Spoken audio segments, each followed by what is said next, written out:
Hello, fellow moviegoers, and welcome to A Writer's View, where we do movie reviews and give helpful tips to the aspiring screenwriter.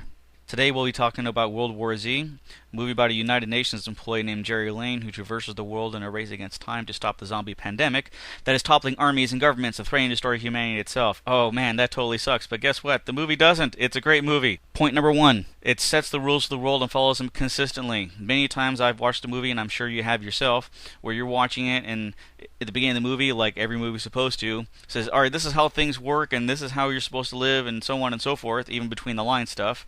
And then halfway through the movie you're like, wait a minute, no, wait, you said like 20 minutes ago that, oh, this sucks, I can't believe in this world, whatever. No, this movie doesn't do that.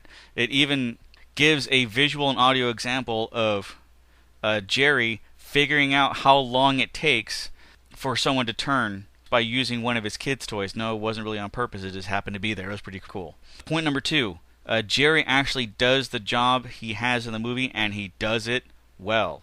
He asks the right questions, he goes to the right places, he talks to the right people, he does everything, even though half the time they get killed or the place gets blown up or whatever it is. It's not just some guy running around blowing shit up like in most movies. Number three, there are no cliches in this movie like the buddy inside breaking the rules to help advance the story. You know that scene where it's like, come on man, you need to help me out. No, I can't, my boss will fire me. Come on, you need to help me out. No, my boss will fire me. Alright, I'll help you out. No, it doesn't do that. It's, this is what's going on, you need to deal with it, move on. There are a couple of small things that I wasn't crazy about in the movie. It doesn't really advance the story. It's just small things that are kind of annoying that could have been done better, but it was there, or things that weren't done at all that definitely should have been done, period. First off, a little bit of exposition for the virus's introduction during the opening credits. It's kind of annoying where you kind of get the news flashes and the reporters talking about how everything's going to hell and so on and so forth. This kind of thing could easily have been solved with a couple of scenes with Jerry based upon his job talking about what's going on in the world to some of his co-workers, or former co-workers. And this would have done the same thing, except it would have been better character development, and it would have added a few minutes to the movie, but it would have started the story much better. Number two, his family is about as generic as you can get. There's really no explanation as to who they are, what they do. All his family does is just kind of fill the role of why we care for Jerry plot point. We don't figure out what the wife does. We don't know how the kids are doing in school, if they have any boyfriends.